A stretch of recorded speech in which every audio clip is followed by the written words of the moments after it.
Arrowtown's favourite vet, Jeff Woodhouse, has grown his business so much over the last 18 months that he is constantly being challenged with new animals and unusual situations. And today is one of those days. He's giving these alpacas a haircut. We'll give them a shave. Do up to the back of his ears, Yeah. and then just do the cheeks. Yeah. He'll be right. That'll be the one. Jeff enjoys working with these unusual animals, but he hasn't had a lot of practice shearing, and he's not the quickest blade in the district. That'll make you look pretty. Try not to shave your armpits, Donald. We're going to do a few second blows there, aren't we? That's okay. Alpacas are very inquisitive animals, and Bosco is taking his trim well, but his mate Sanko is quite intrigued with all the fluff.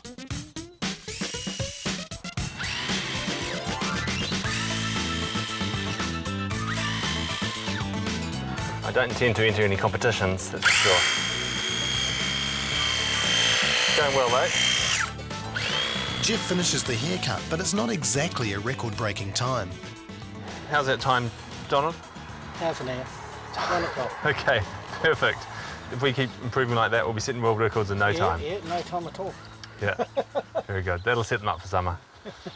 From farms and fields to the high country stations, inspections, detections and examinations, and highly hygienic inseminations.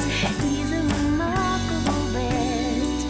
He's got stuff for your puppies, for sheep and for pets, 'cause he's a remarkable vet. It's shaping up to be another busy day at Remarkable Vets.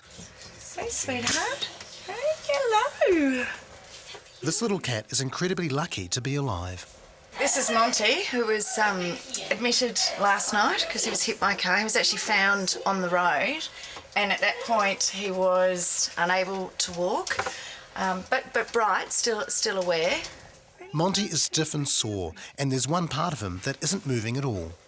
He has a paralysed tail and some damage to his lower leg, but I think his leg function is going to be fine. It's more just the tail that I'm worried about.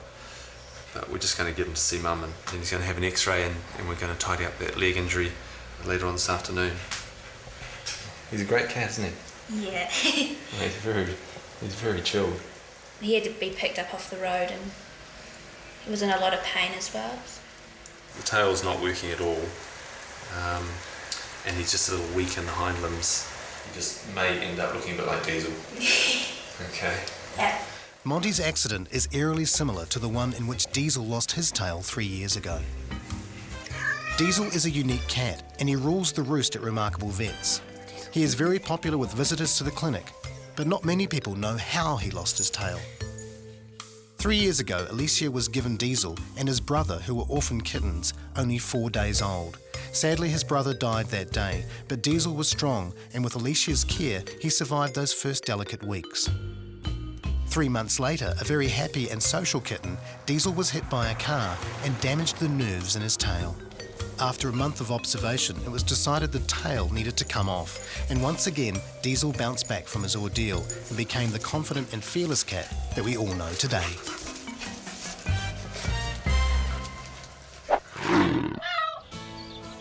This is JJ the pony, and he has hay fever. He's got these allergies up his nose and gets so bad that it just irritates him so much that he feels that he needs to rub his nose all the time. It's been a bad hay fever season for humans too, but little JJ's sneezing has got so bad, Jeff has been called in with his special camera to examine his nasal passages and to try to fix the problem. You're lucky to have people that love you. I'm not sure he always appreciates it, actually. Just sedated JJ, and I'm just going to put the endoscope up, and we're going to start right at his nostrils and work our way up through that upper respiratory tract to his larynx and just check out and see what we can see. The tiny camera easily fits inside JJ's nose and allows Jeff to fully explore his sinuses. That's a good boy, aren't you? Here.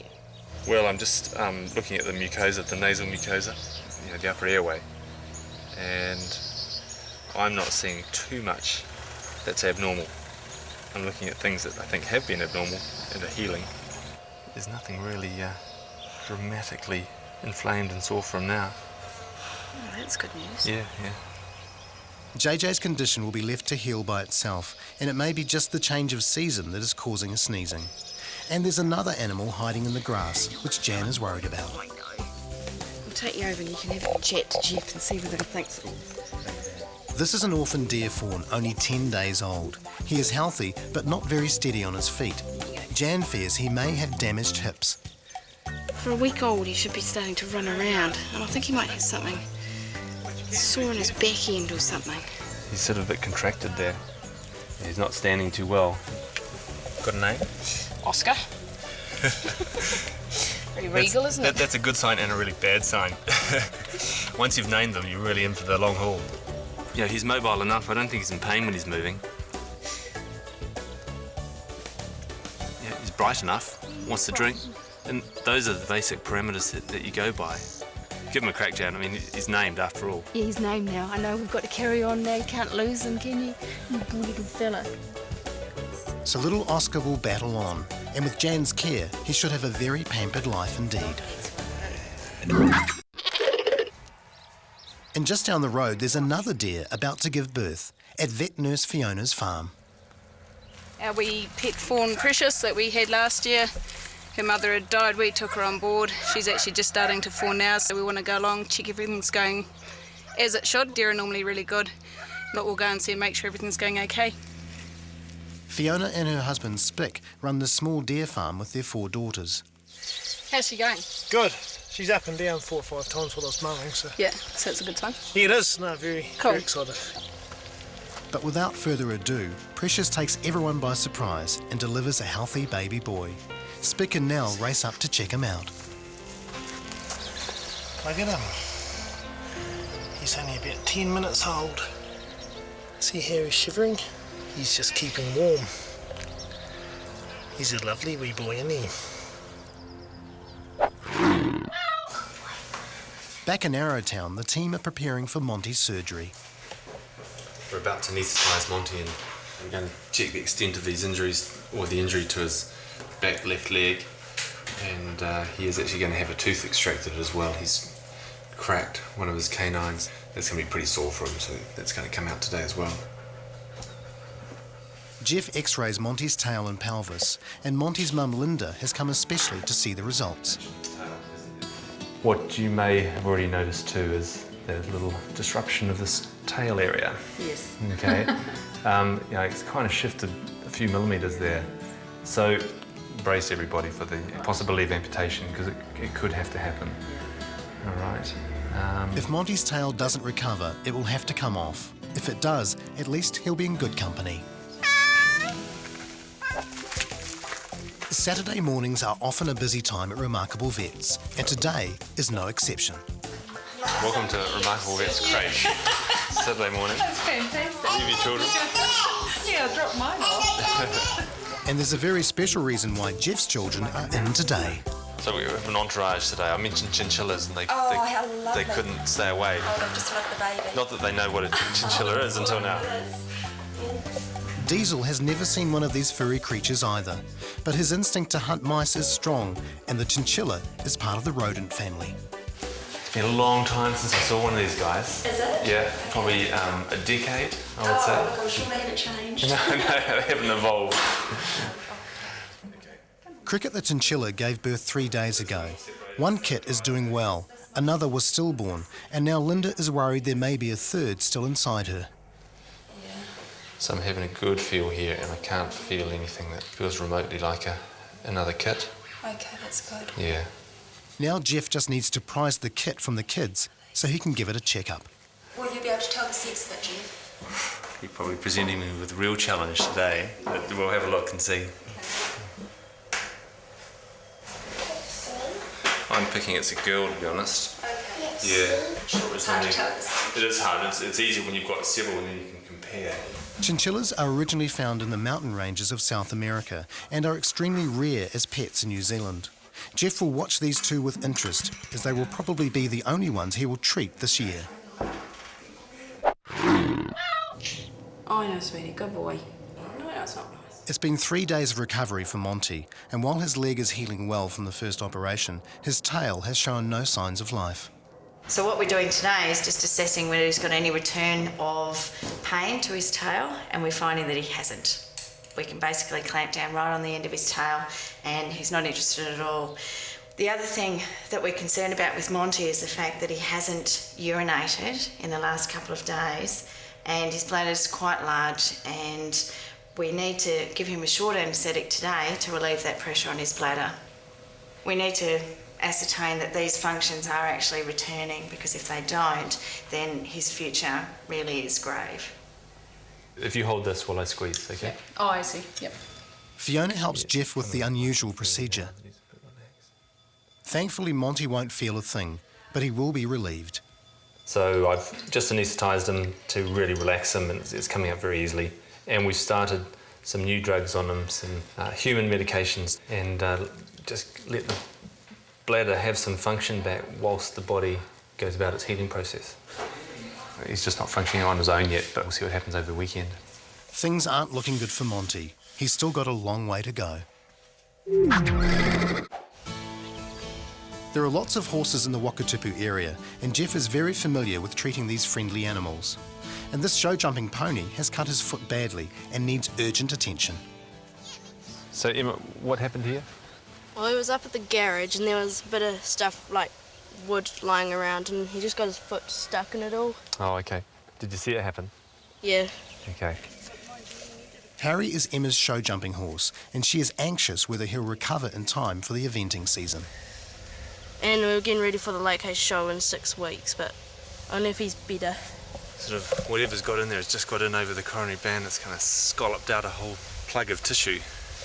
It's not one of those stitchable wounds, unfortunately, because there's really no tissue to attach it to down the bottom half of it.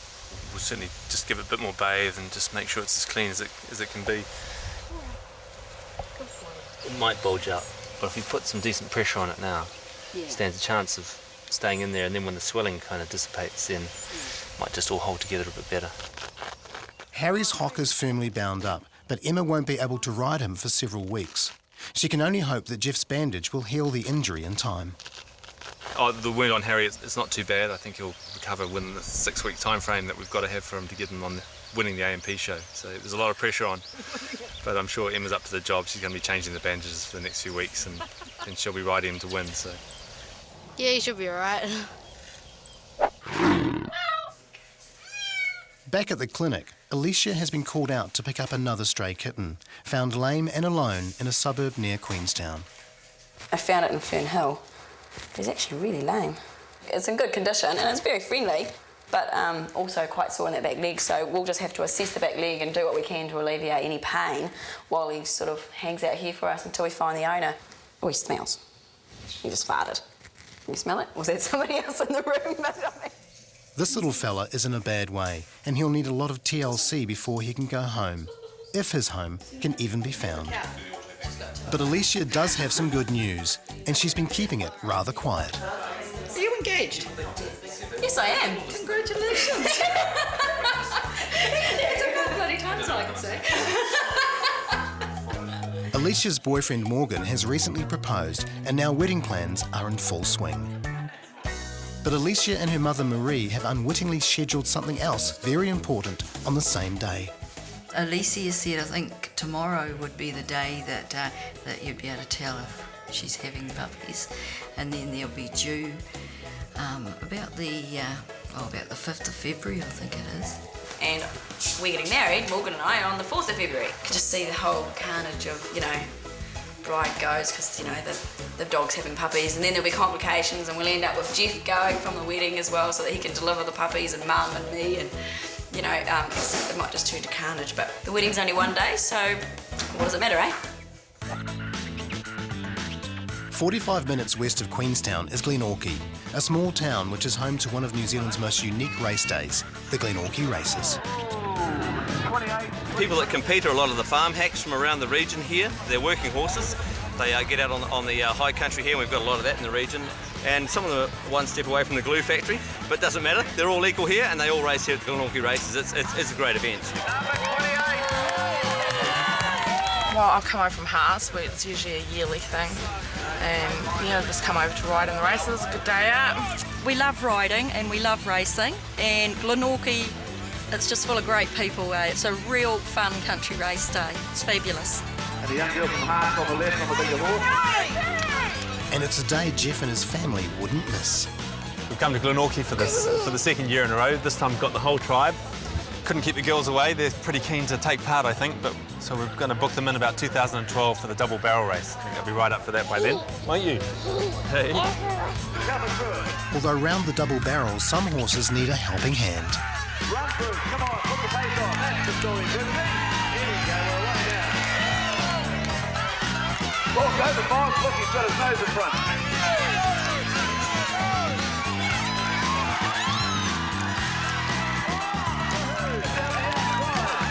Well done, the Fox wins. Yeah, she's all it back. Nice one. He wouldn't turn around some of the barrels, but he did go really well. Really proud of him. And the next fun race up is the Wild Double Bank. That is where one rider will jockey down to one end here, pick up another rider and jockey back. Sounds easy enough, but at the pickup point, everything gets a little messy. Oh, that was a good pickup. Let's tear them home, That was a big pickup. Here's the first one out. Way. Easy. Hey! The fun events out of the way, it's time to race for the big one, the prized Bernadette Douglas Cup.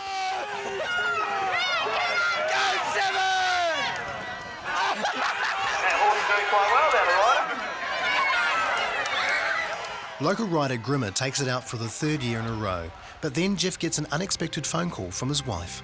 So we're just walking back to see Karen after the last race, and then she called us to say that she had seen, or someone had contacted her, that there's been a horse been hurt. So I'm just going to find out where now, and we'll go and have a look at it. Joe, hi. I'm Jeff Woodhouse. I happen to be a vet here at the moment from Arrowtown. Did you put the call out for a vet? I chose right off. Horse had nowhere to go. Look at his inside leg too. It doesn't take Jeff long to make a grim diagnosis. So you know what you do? Yep. Up through. You know Joe, I have to say there's definitely a fracture there. You know Doug Bullmore? Which is it true, your sisters? As I think you know as well as I do, it's a really serious injury. Unfortunately, Pete the horse has broken a pastern bone, and there's really no coming back from that. So I'm going to have to put him to sleep, which is not what anybody wanted today. But, I'm just going to go around and do that now. Horses rarely recover from broken bones, but sadly, this is all just part of racing. Now, tell me about this one. Monday morning back in Arrowtown brings a new challenge for Nikki and Alicia. We don't know any history on this cat whatsoever. But when he's walking, he actually appears to be sore on his left rear. So we just start at the toes, work our way up the leg, and see if we can determine what actually is causing him discomfort. Oh, sweetie. Hey, little one. We've been unable to determine the source of his pain, and that he's pretty much had enough with being examined, so he's reacting to whatever we do. So as you can see, he's only really just touching very, very lightly with his left hind leg. I guess our main concern is to find his owners. Alicia's named him Rusty, and she'll have to advertise on the local radio for his original owners to come forward. And if she can't find them, Rusty will be homeless once again. And there's mixed news for Monty. After several days of recovery, his bladder has returned to normal. But unfortunately, his tail has not. This is actually a really good day for Monty, because even though we're going to do some surgery and amputate his tail, the fact that he's made it this far is just great news. Great news for everybody, because we were a little bit concerned about him there for a while. Diesel senses what's about to happen. He comes in to give Monty his full support. Diesel lost his tail for basically the same reasons as this cat did, as when Monty. So he was hit by a car, and only difference was that Diesel didn't break his pelvis at the time as well. We'll give him a Diesel-style tail. With plenty of care and precision, Monty's paralysed tail is removed. One tail gone. He'll have to compete with Diesel in the good look stakes now. It's been a rocky road for Monty, and now he faces one last challenge. What will his mum Linda and her daughter Chelsea think of his new look? You see Diesel out there, as soon as the hair's grown back, he's going to look great. They'll look fine. I'll get him out so you can Okay. have a wee look. Hello, Monty. Oh, goodness. Oh, no. He looks like a different species now, doesn't he? He does. We could say he's an exotic breed. Yeah. All those cats with tails look pretty weird. Now that he's farewelled his tail, Monty must say goodbye to Diesel. And it's not the only one of his mates to head home today. There's good news for Rusty, the orphan kitten. After a short stay at the clinic, his sore leg is much better, and his original owners were found. After one last play with Diesel, he'll be going back home to Queenstown. He's got stuff for your puppies, for sheep and for pets, and potions and lotions and needles that